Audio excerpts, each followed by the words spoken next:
Hello, students. I am so sorry.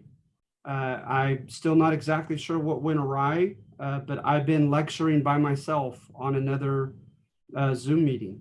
So I'm very glad to have you. All right. And can I get a heads up? Can you guys hear me okay? Yes, I Thumbs can up. hear you. Hello, good afternoon. Yeah, we could hear you.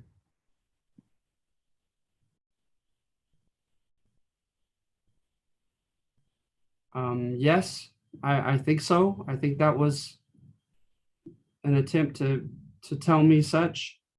All right, so let's go ahead and share the page. But if we could, though, could you please unmute yourself or give me a thumbs up icon or something to let me know that you could hear me okay? Yeah, we could hear you. Okay, Professor. Hi, Miguel. Hello. I see your name flash across, but I don't hear anything. Hmm.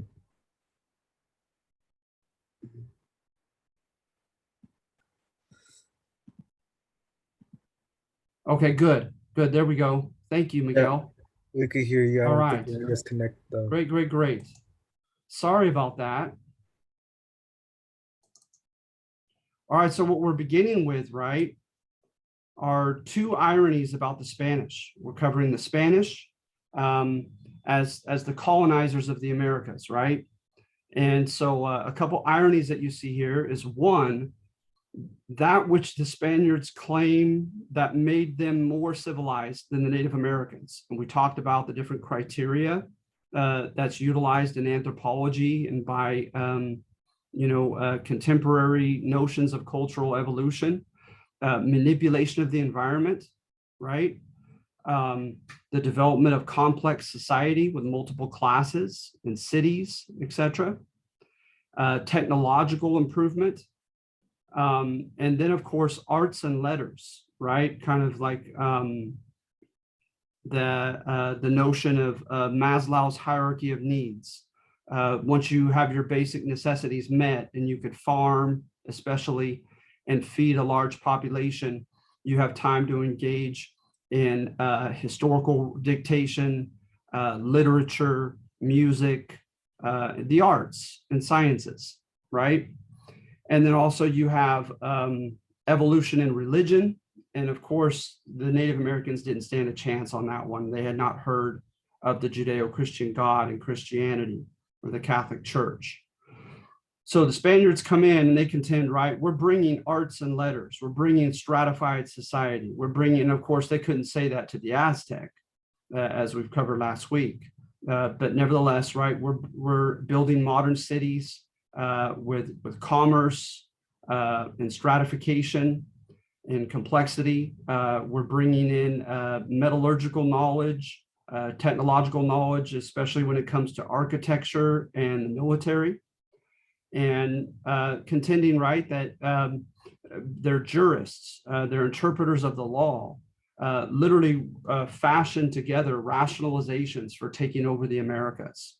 And we mentioned some of them like tierra vacía, empty land, that the Native Americans were scarcely inhabiting it, and they weren't cultivating the land, they weren't using it properly. The English, same thing, they use the term virgin soil. And that they were pagans, right, of course, was a huge one, etc.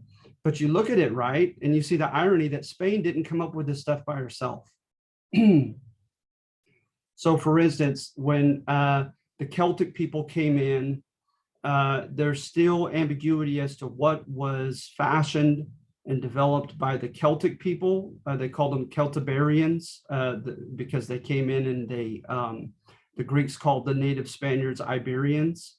And so the Iberians and the Celtic people intermarried and kind of, assimilated to one another. And so it's difficult to this day with stratigraphy, carbon-14 dating, et cetera, the tools that we have available to discern what the native Iberians came up with as opposed to what the Celtic people helped them come up with as early immigrants into ancient Spain or Iberia, Spain and Portugal. So at any rate, they did seem to have had a farming revolution. They did develop Bronze Age technology by, I think, 1000 BC, which wasn't bad by standards if you're boasting about cultural evolution and you look at other places. But of course, that was done earlier in the Near East, in Asia, and I believe in Africa. So at any rate, the Spaniards, they're kind of latecomers to some of this stuff compared to other parts of the world if they want to play that boasting game of civilization. The Phoenicians, they came from the Near East, right? And as you see here on the map, and look what they brought. If the stratigraphy and the carbon-14 dating and other things can be accurately discerned, between about 700 and 550 BC, they brought writing, at first Semitic, then Egyptian, then Greek, ironworking, large-scale silver mining, wheel-made pottery, extravagant clothing, sophisticated weapons and jewelry, etc. The development of some of the cities were by early Greeks and Phoenicians. And so again, right, they're bringing these civilized elements to the Spaniards. And the Native Americans are surrounded by two oceans, the Pacific and Atlantic. And so they can't piggyback off of other people as the Spanish could. And then you see here, regarding law, language, and religion, the Spanish colonizers would incessantly contend that their civilizing contributions to the Americas brought much advancement to the hemisphere. All three, according to historians like William D. Phillips Jr. and Carlo Ron Phillips, had been heavily influenced by, if not taken from, Rome. So the Lex Hortensia, and you see they have a lot of remnants of civilization that the Romans brought. If you'll bear with me here on this PowerPoint here. So you have first, right, the different Greco people coming in, the Mycenaeans, the Macedonians, the Minoans, the Celtic people, and they brought these with them, right? Writing, running water, farming, metallurgical work, the use of currency. All right. The Berbers and the Carthaginians came in and mined and brought in trade, etc., from North Africa. And matter of fact, the Second Punic War between Carthage of North Africa and Rome began over a Spanish city, Saguntum. And so there was exploitation of Spain, as we're going to get to soon. And then the Lex Hortensia, the Roman constitution, the Republican form of government. Then later, of course, the Republic falls. But by 200 BC, Rome had control of Spain and named it Hispania. And it's the term Hispanic and España later on. And they came in and they, well, I don't know how quickly I want to get into that second irony. I want to do one irony at a time, as done in the handout. But notice, right, a lot of things were brought in from Rome to Spain in the classical era. All right, the classic era. And then I don't have a lot on this slide, but the Visigoths, right? The Visigoths are a rare occasion, a rare historical instance in which the colonizers, the imperialists, the bullies, those who won, who conquered, right? The conquerors, they absorbed the very institutions and practices of the people that they defeated. And namely, I'm talking about Rome. And this happened in Spain. So in the 400s, you have King Alaric, that was a big part of it, and other Visigothic Germanic kings who broke free from Rome and took over Spain at the fall of the Roman Empire. And so when this happens, they instituted a constitution that was very based on the Lex Hortensia, on the Roman constitution. And they allowed their Germanic tongue to evolve into a Romantic tongue, Castilian or Spanish, Latin-based and Germanic. And so when you talk about Spain, oftentimes you get the contention by some historians that Spain has a special stamp upon it by Rome and things Roman. And of course, some people view that in a good light and some people view it in a negative one. And so, yeah, we'll get back to some of the the ironies there. And then, of course, in 711, Ibn al-Tariq invaded with a Berber army southern Spain, and they took the Spain at least up to the Duero River. And I have a map of the rivers on your handout. And so they called it Al-Andalus, and it was part of the Umayyad Caliphate, right? The Caliph, the Sultan, if you will, was in the Near East. In it was Syria or Lebanon, where he was based. And then there will eventually be a coup, and they moved the Sultanate to Baghdad, Iraq. And those in Spain are going to maintain their independence under the Umayyad family dynasty. And then in the 1000s, everything's going to fall apart for about a century. And Spain is going to devolve into 23 separate provinces known as taifas, Taifas, during the Taifa period of the 1000s. But that's a long time from 711 to, they weren't taken from Granada, the Muslim authorities. They weren't ousted from Spain until 1492. So over 700 years, there was great influence from the oftentimes Umayyad Caliphate, or independently the emirs, the princes, and the princes of the believers, as I believe the terms are translated.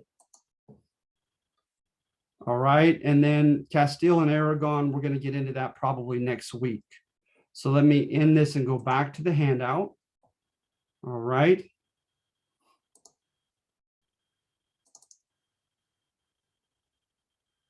So you see here, grid streets, the layout of the city, with walls, bridges, aqueducts, a plaza, a church, amphitheater, public baths, temple, stadium, schools. The Romans brought this to the Iberians, to the native Spaniards.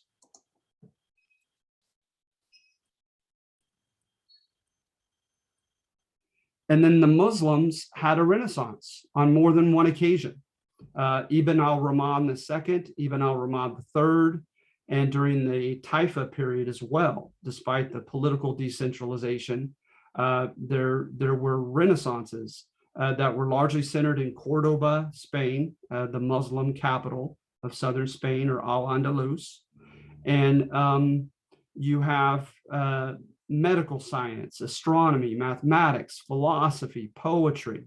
And what they did is they amalgamated the classics, the Greco-Roman classics, with their own studies, and came up with their own conclusions and their own kind of synthesis between what the Greeks and Romans came up with in the sciences and arts and with what they did. But again, those type of, accoutrements of civilization are being imposed upon the Spaniards. They didn't come up with it on their own.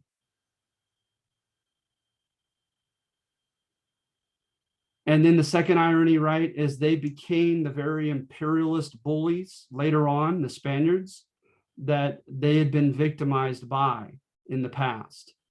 So the Carthaginians and Romans coming upon them, dispossessing them of some of their land. When the Romans conquered them, they put forts out into their areas and gave some of the land from those who were vanquished in battle to Roman soldiers. The Roman soldiers intermarried with a lot of the native Iberian women, and they were very selective with the biracial children as far as who would have what opportunities to advance up the socioeconomic scale.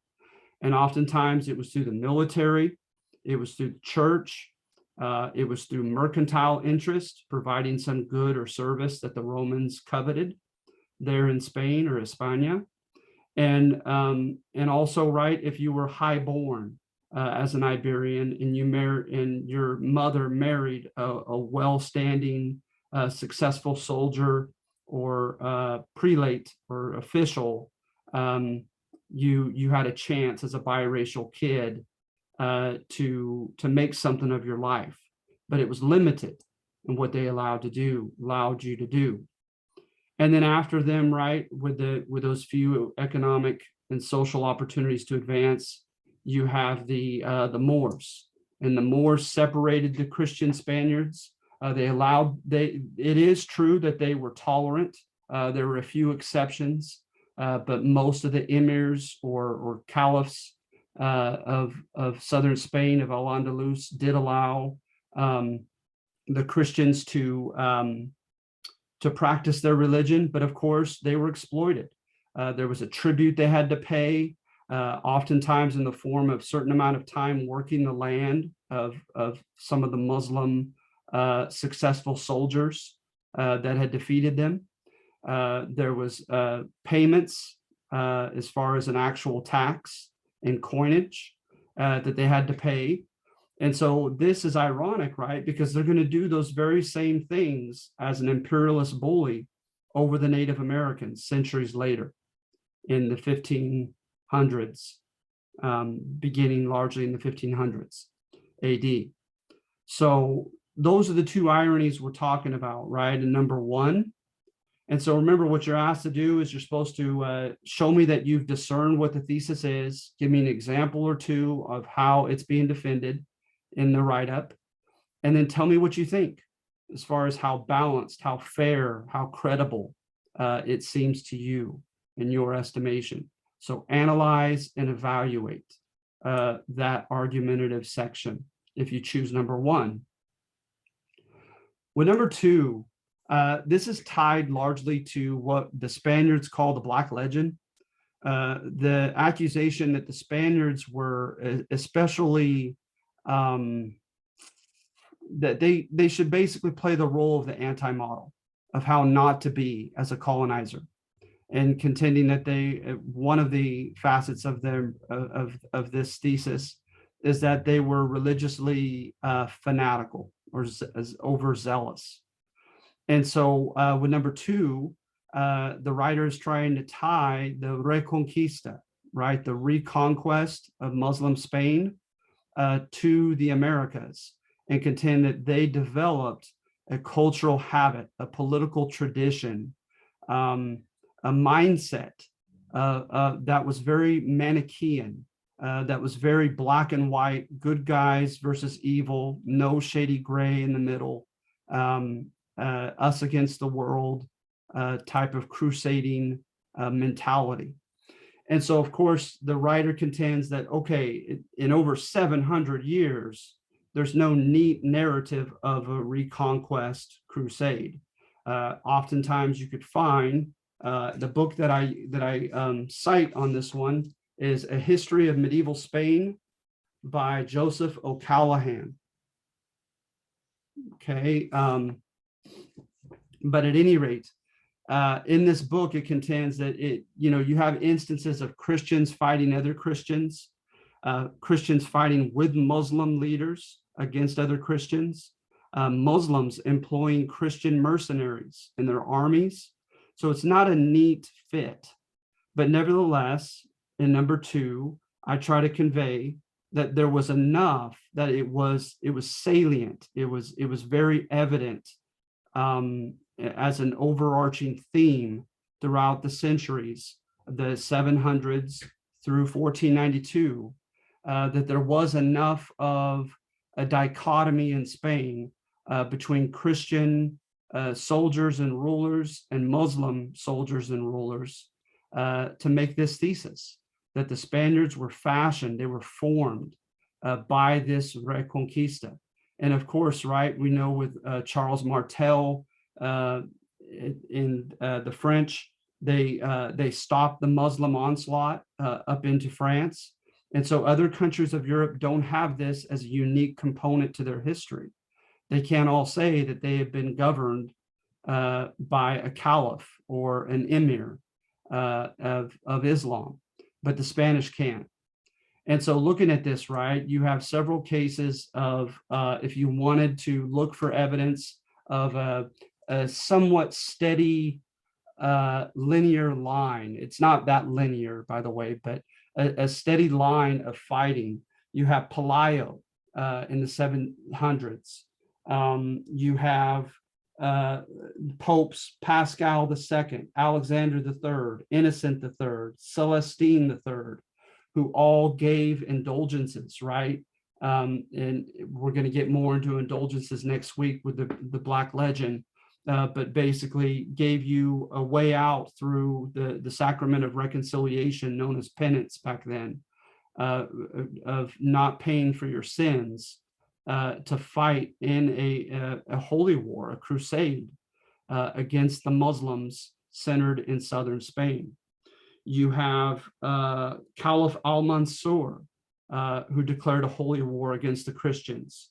You have Rodrigo Diaz de Vivar, known as El Cid, the ruler, the Lord, who became a Spanish hero, fighting against the Muslims. You have Alfredo the Great, who was the third.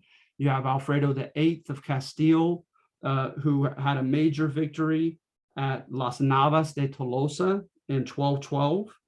You have a treaty at Cazola, Cazola, in 1179, where the Christian states that had largely stayed clear of the Muslim takeover, which of course were in the north, above the Duero River. We're talking about Leon in Castile. We're talking about Navarre. We're talking about Asturias. And for quite some time, Barcelona and Catalonia, where they're going to meet and they're going to contend that they're going to fight together against Muslims, southern Spain, and eventually oust and they try to divvy up what was going to be granted to which of those Spanish provinces once they took over more and more of the Muslim-held land in southern and central Spain. All right. And so there you see the Duero River. So this was kind of where the Muslim armies didn't make it past here very effectively. And you have to remember also the Pyrenees Mountains are up here. And that historically mountain ranges are difficult for conquerors. But by the end of, by 1212, Las Navas victory was all the way down here at the Guadiana River. And so leaving them 2 centuries longer to conquer the rest of this southern part of Spain from the Muslims. You have the development of military orders. You have the discovery of the tomb of Santiago or San Diego or St. James, the apostle, and it became a pilgrimage site. And they would say, Santiago con nosotros, when they would go to fight. James became their patron saint of holy war. And you look at numbers of pilgrims coming to that area at Santiago de Compostela, there is a lot of evidence of, like in literature and popular song and ballads, etc., of the notion of a holy war fighting against the Muslims. So I contend, right? And please remember, I write these with tongue in cheek, okay? This may not even be what I necessarily believe on a given section, but I think it's a thought-provoking thesis, and that it's oftentimes integrally tied to the topic when you read more on the subject. And so I want to provoke your critical thinking, all right? So by all means, disagree with it. And let's see, was that it? No, let's see here. So then when the Spaniards come to the Americas, what do you know? Pope Alexander VI, who happened to be a Spaniard himself, gives them permission, his blessing, to take over the Americas, provided that they convert the Native Americans. And the manner by which they did it sometimes was pretty brutal by today's standards, right? The requerimiento. They would give them sometimes just 24 hours to accept the Roman Catholic Christian faith, or else they would declare holy war on that Native American tribe. And it happened here in New Mexico, although they didn't give them 24 hours, because the native Navajo immediately fired upon them, and they began fighting right off the bat in this so-called holy war. Priest Van Kotzebue He came into the California missions and he attested to how severely strict the friars and the priests were in the 21 missions of California. We're going to get a little more into that next week with the Black Legend.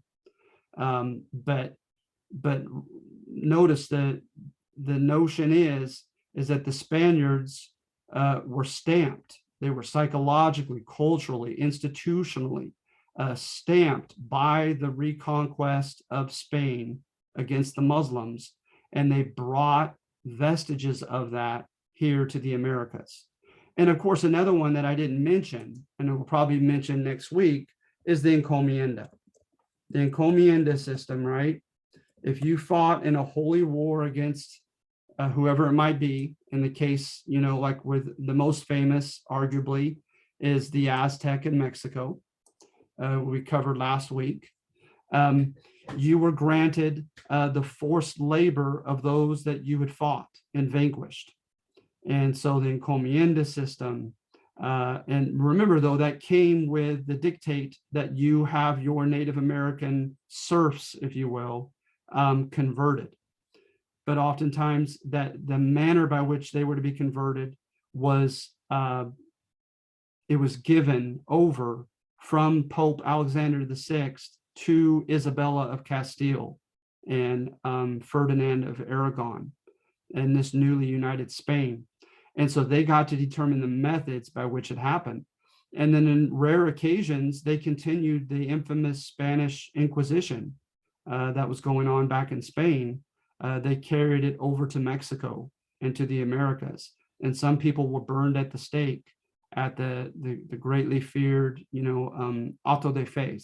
And we're going to get into that next week. So are there any questions on numbers 1 or 2? Anything that I didn't make clear or give proper context to? And by all means, don't be shy. Hello, Professor. Can you hear me? Hey, Jasmine, can you hear me? Yeah, I can hear you. Okay. By the way, I want to hello. ask you also, while we're together, there are just a few of us, would it work with your schedule? Because it would be easier with mine. Thank you, Miguel. Nice to meet you. Would it work with your schedule to if I were to move this time up half an hour to 4 o'clock? Would that still work for the two of you? Yeah, it would work for me. Okay, Yeah, good. that's fine All by right. me. All right. Because I may do that, okay? It'll be much easier on my schedule. And so if it'll work for you, that'd be great for me. So I'll send out a message, okay, a Canvas message, but I think I'm likely going to do that. I'm going to move it to 4 o'clock on Tuesdays rather than 4:30. All right. Do you guys feel a little bit better about doing this assignment, having listened to me blab?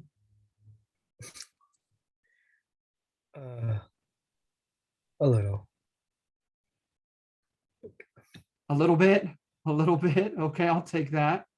I'll take that. So remember, just in summation, number one, I'm contending that there are two ironies about the Spanish. For one, that which they claimed in justifying taking over the Native Americans, that they were entitled to do such because they were more civilized, right? One irony is that which they contended that they were bringing to the Native Americans, they didn't come up with themselves. Other people gave those civilized attributes to them, right? And then secondly, ironically, is they had been victimized by imperialism, a country, a people imposing their will, oftentimes militarily, on someone else. They had that happen to them by the Romans, by the Moors of North Africa, right? The Muslims. And they ended up doing the same thing to the Native Americans. So those are two ironies, right? Elaborated upon on number one.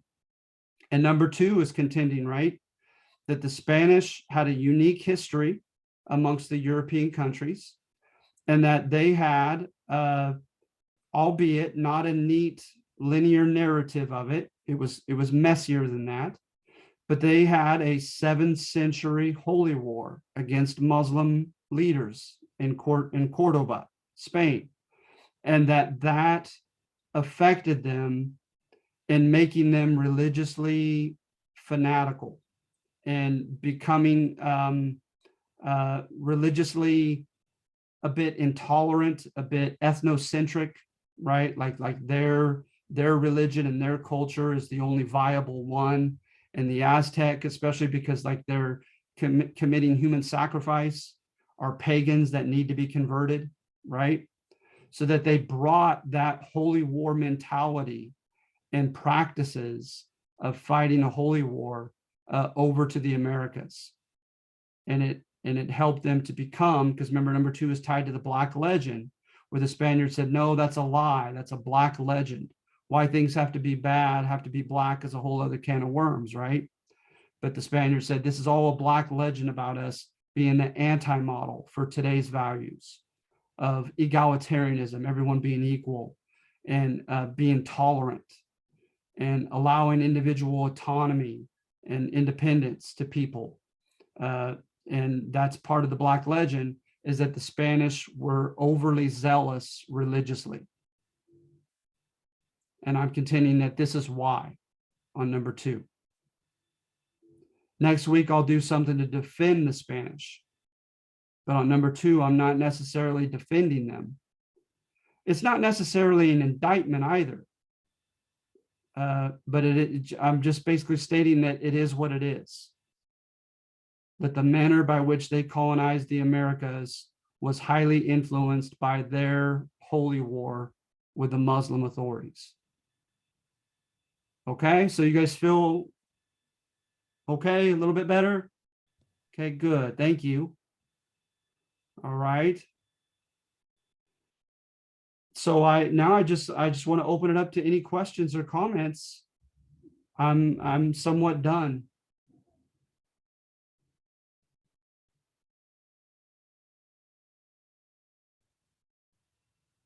Jasmine, are you okay?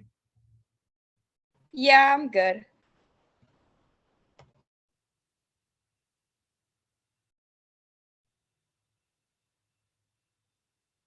All right. All right, well, I'm happy to give you extra credit for this. You both will receive 5 to 10 extra points on your second assignment. And I will grade your first assignment very soon, so you guys can kind of get a feel for what I'm expecting. And good job, you guys. Thank you for coming. This is the next best thing to having class together. I appreciate you showing up. And I really hope to see you next Tuesday at 4 o'clock. All right? All right. Thank you, Professor. All right. You guys take care, okay? Okay, Thank you. you're welcome.